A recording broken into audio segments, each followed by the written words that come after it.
Hi everyone, I am ज्योति और हम हाजिर हैं एक नई कहानी के साथ जिसका टाइटल है लंबोदर चाचा और इसे लिखा है शेखर ने। पिछली गर्मी की छुट्टियों में जब घर गया था तब एक रोज मटन बना। माँ के हाथ का मटन कभी कभार ही नसीब होता था और उनके हाथों की बनी मटन का तो जवाब ही नहीं। उंगलियां चाट चाट कर खा रहा था। मुझे ऐसे खाते हुए देख पापा हंस दिए और बोल पड़े, अरे तू लंबोदर चाचा की तरह क्यों खा रहा है, जैसे कभी मिलता ही नहीं खाने को। आराम से खा। मुझे भी हंसी आ गई। मैंने पूछा, लंबोदर चाचा कैसे हैं? पापा ने कहा, तू पहले खाना खा ले, फिर बात करते हैं। खाना खाने की थोड़ी देर बाद पापा के पास बैठा तो पापा ने बताया कि लंबोदर चाचा 2 महीने पहले गुजर गए। मैंने पूछा कैसे? तो पापा ने एक स्मित हास्य के साथ जवाब दिया, अरे पागल था वो आदमी, आदमियों की तरह थोड़ी खाना खाता था कभी।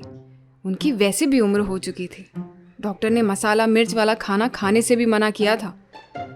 एक रोज जब पड़ोसी की बेटी की शादी थी तो दावत पर बुलाया गया था। पिछले 1 महीने से अपने आप को कंट्रोल करके रखे थे, मगर उस रोज ऐसे मटन खाए जैसे आखिरी बार देखने को मिल रहा हो। बस अगली रोज ओवरडोज से देहांत हो गया। गले तक खाना खा लिए थे। मुझे बेहद अफसोस हुआ और अचंभा भी कि क्या कोई इस वजह से भी मर सकता है कि उन्होंने खाना ज़रूरत से ज़्यादा खा लिया हो। लंबोदर चाचा मेरे सगे चाचा नहीं थे। दरअसल हमारी कॉलोनी में जितने भी पापा के हम उम्र या उनसे बड़े छोटे लोग हैं, हम बच्चे उन सब को चाचा कहकर संबोधन करते हैं। लंबोदर चाचा भी हमारे पड़ोसी थे। उनका नाम लंबोदर सही पड़ा था। गणेश जी से और कोई गुण भले ही ना मिलता हो, मगर उनका उदर यानी पेट बहुत बड़ा था। खाने के बड़े शौकीन थे। एक बार जो खाने पर बैठ गए तो घंटों तक खाते रहते थे और उतने ही आलसी भी थे। अगर कभी कभार चाची उनके इस ज़्यादा खाने की आदत पर गुस्सा करती थी तो वो कभी पलटकर जवाब नहीं देते थे, क्योंकि उन्हें गुस्सा करने या पलट जवाब देने में भी आलस आता था। उनको देखकर ऐसा लगता था कि जैसे जिंदगी का असली मकसद है, भाई खाओ और खाने दो। आमतौर पर जब किसी को पूछा जाता है कि भाई कितनी रोटी खाओगे, तो कोई ना कोई नंबर जवाब में मिलता है, लेकिन लंबोदर चाचा उल्टा पूछ लेते थे, भाई कितना बना सकते हो। महेंद्र सिंह धोनी से भी अगर कोई बेहतर फिनिशर का नाम लिया जाए तो मेरी नज़र में वो लंबोदर चाचा होंगे। लोगों के घर में अगर खाना बच जाए तो अगले दिन गाय या बछड़े को दे दिया जाता है, लेकिन लंबोदर चाचा ये नौबत आने ही नहीं देते, सब समाप्त कर देते थे। उनके घर के सामने गुजरते गाय या बछड़े अगर बोल पाते तो शायद यही बोलते, भाई हमारे लिए भी कुछ छोड़ दे। ये सब कहकर मैं उनका अपमान नहीं कर रहा हूँ, लेकिन क्योंकि उनकी इसी खाने की आदत ने उनकी जान ले ली, इसलिए ऐसा लिखने पर मजबूर हो रहा हूँ। यूं तो उनसे जुड़ी कई किस्से हैं, मगर एक मेरे दिमाग में अभी भी ताज़ा है जो शायद मैं कभी भूल न पाऊँ। हमारे एक और पड़ोसी विनय चाचा और सुलेखा चाची की बेटी मिनी की शादी थी। विनय चाचा और लंबोदर चाचा दोनों गवर्नमेंट प्रेस में नौकरी करते थे। दोनों में खूब कंपटीशन था। वक्त के साथ उनके संबंध ऐसे हो गए थे कि अब दोनों एक दूसरे से बात ही नहीं करते थे। उस साल बारिश के मौसम के दौरान हमारी कॉलोनी में कई शादियां हुई। हर एक दिन छोड़कर किसी दूसरे की दावत होती थी। एक रोज जब लंबोदर चाचा अपना सफ़ेद कुर्ता पहनकर दावत पर निकले थे, बगल में विनय चाचा कार से गुजर रहे थे। बारिश का मौसम था और जगह जगह पर गड्ढों में पानी भरा हुआ था। विनय चाचा ने शायद देखा नहीं होगा, छींटे गिर गए लंबोदर चाचा के सफ़ेद कुर्ते पर। कुर्ते का रंग पूरा मटमैला हो गया। यूं तो लंबोदर चाचा गुस्सा करने में भी आलस दिखाते हैं, मगर जब बात खाने की हो तो उनसे रहा नहीं जाता। पूरा का पूरा गुस्सा उतार दिया। दोनों में बहसबाजी हो गई। हम बच्चों को तो लग रहा था कि तीसरा विश्व युद्ध छिड़ ही गया है। खैर, कॉलोनी के बाकी लोगों ने हस्तक्षेप किया और मामला ठंडा हो गया। इस बात को 3 महीने गुजर गए और ठंड के दिनों में विनय चाचा की बेटी मिनी की शादी थी।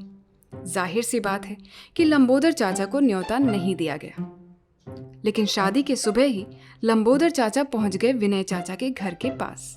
वहां सुबह 7 बजे से लगभग 2 घंटे तक चक्कर लगाते रहे। विनय चाचा के यहाँ मंडप सजाने वालों से लेकर खाना बनाने वाले तक बहुत सारे लोगों की भीड़ थी। लंबोदर चाचा सबसे कुछ न कुछ पूछ रहे थे, लेकिन जैसे ही विनय चाचा दिखते तो आगे निकल जाते, फिर उनके वापस जाते ही दोबारा चक्कर लगाने लगते। 2 घंटों तक ये सिलसिला चलता रहा और अंत में लंबोदर चाचा से रहा नहीं गया। वो सीधे विनय चाचा की ओर रुख किए और पूछा, और विनय, सब सही चल रहा है ना? कोई ज़रूरत हो तो बोलना, मैं यहीं हूँ। ये सब काम में पड़ोसी ही तो काम आते हैं ना, तुम बोल देना, मैं यहीं पे हूँ। विनय चाचा अचंभित हो गए। एक असहज माहौल बन रहा था। उससे निजात पाने के लिए उन्होंने कह दिया, हाँ सब ठीक है, मैं बताऊंगा कुछ हुआ तो, शाम को तो मिलेंगे ही। बस लंबोदर चाचा को इसी जवाब का इंतजार था। उन्होंने तुरंत गुगली फेंकी, विनय तुम शायद हमें कार्ड देना भूल गए हो। खैर कोई बात नहीं, इतनी व्यस्तता में ये सब हो जाता है। हम तो पड़ोसी हैं, हम नहीं समझेंगे तो कौन समझेगा। विनय चाचा को शर्म आने लगी। वो इसी असहजता से दूर भाग रहे थे तो हाजिर जवाबी में कह दिया, ओहो अच्छा, हाँ भूल गया था, आप तो मेरे प्रेस वाले हैं तो मुझे लगा ऑफिस में दे दिया होगा, उसी चक्कर में भूल गया। बस इतना सुनते ही लंबोदर चाचा की खुशी का ठिकाना नहीं रहा।